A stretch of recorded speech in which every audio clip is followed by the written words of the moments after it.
Udara, misi kemanusiaan ini diemban Satgas Garuda Merah Putih II yang terdiri dari 66 personil gabungan.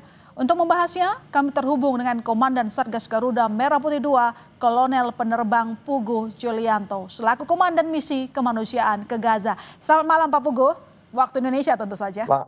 Selamat malam Mbak. Sehat, salam merdeka.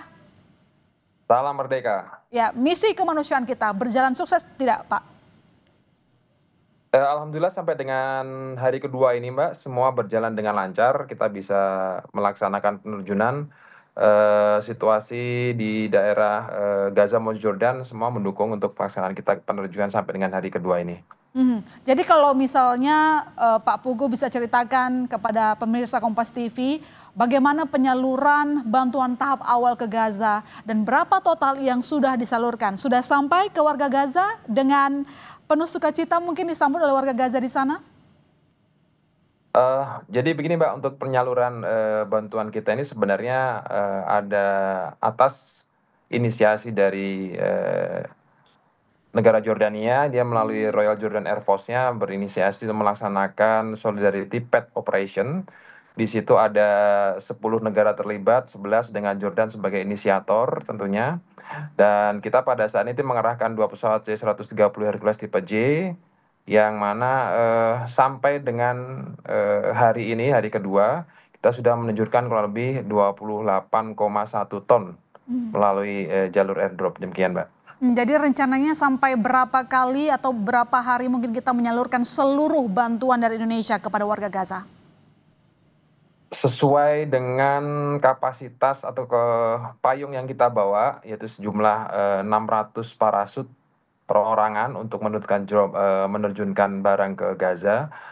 Secara hitungan kita nanti berupaya untuk menerjunkan sejumlah 80 ton dalam kurun waktu 6 hari kerja. Artinya setiap harinya kita diberikan sorti sejumlah 2 sorti. Sorti dalam artian setiap pesawat kita menunjukkan kurang lebih hampir 5 ton 500 per hari, 5 ton 336. Demikian Mbak. Dan Pak Puguh, yang jadi tanda tanya juga rasa penasaran, kenapa metode airdrop yang dipilih? Apakah ini satu-satunya cara yang paling memungkinkan untuk dilakukan untuk memberikan bantuan kepada saudara kita di Gaza? Kalau satu-satunya cara tidak Mbak, mungkin ada yang para pemirsa sekalian pernah dengar, itu mulai jalan darat bisa, kemudian jalan laut bisa. Namun jalan darat tentunya memang resikonya juga cukup besar dan waktunya cukup lama. Dan ini sudah dilaksanakan oleh rekan-rekan kita dari Basnas yang berada di Jordania maupun Mesir. Saat ini mereka sedang melaksanakan pergeseran kurang lebih 50 truk dalam proses perjalanan ke Gaza.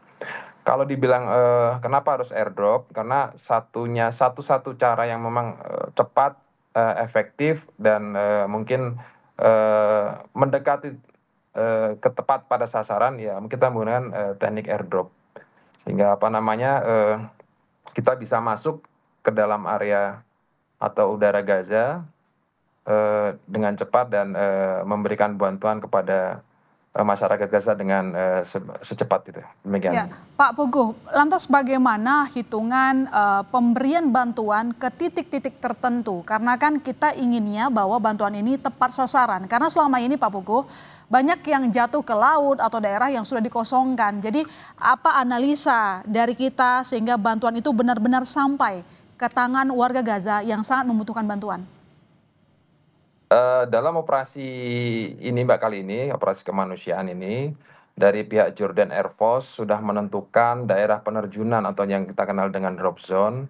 Pada saat ini mereka sudah membagi menjadi 10 tempat yang sesuai dengan koordinat yang telah ditentukan.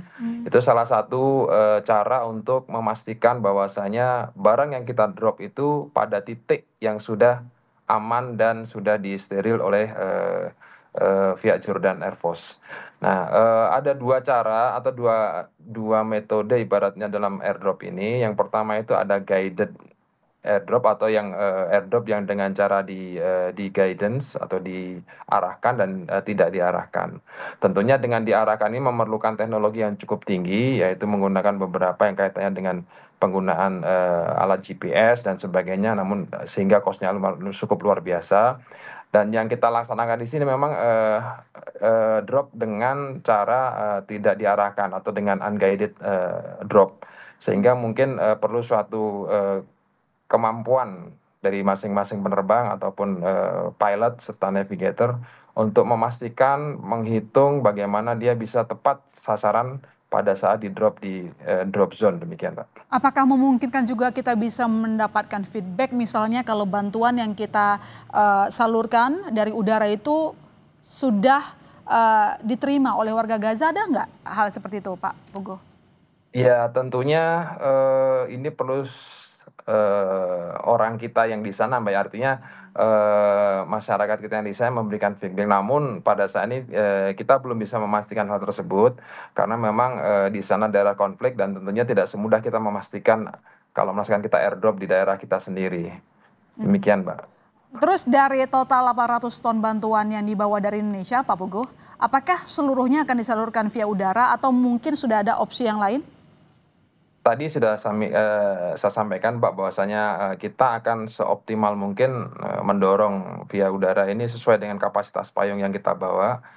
Kita berhitung sekitar 80 ton dan kemarin kami coba untuk diskusi dengan rekan-rekan yang di Basnas, kemudian dari kedutaan, terutama dengan Bapak Dubes juga kemudian di sana. Memang ada beberapa cara yang ditempuh untuk menyalurkan jalan Gaza yang tadi saya sampaikan juga bahwasanya melalui jalur darat dan sudah ditempuh oleh rekan-rekan dari Basnas dan relawan-relawan yang ada di Mesir untuk mendorong sejumlah 50-an truk ke arah Gaza. Pun kalau jalur laut juga pernah ditempuh, namun itu juga sampai dengan di El Arish saja dan kemudian didorong juga dengan menggunakan jalan darat. Oke, Pak Puguh, lantas bisa diceritakan mungkin singkat saja tantangan apa yang dialami oleh tim gabungan saat memberikan bantuan ke Gaza, lalu kemudian mungkin apakah dengan setelah nantinya kita memberikan bantuan seluruhnya yang kita bawa sekarang, apakah ada rencana lain untuk menambah lagi bantuan di sesi berikutnya? Untuk tantangan terutama pada saat kita melaksanakan penerjunan ke Gaza, tentunya kita menerjunkan bantuan ini ke daerah konflik yang notabene daerah tersebut masih dalam konflik bersenjata antara dua pihak dan yang kita rasakan atau kita harus pastikan adalah keamanan pada saat kita penerbangan. Tipe atau cara airdrop ini seyuknya memang tidak dilaksanakan dengan ketinggian rendah di bawah 1.000 feet. Namun dari pihak Royal Jordan Air Force menyarankan 2.000 feet. Kenapa? Karena untuk menghindari ancaman atau threat yang berasal dari bawah. Demikian sehingga kalau kita ada ancaman threat relatif dengan ketinggian tersebut kita aman.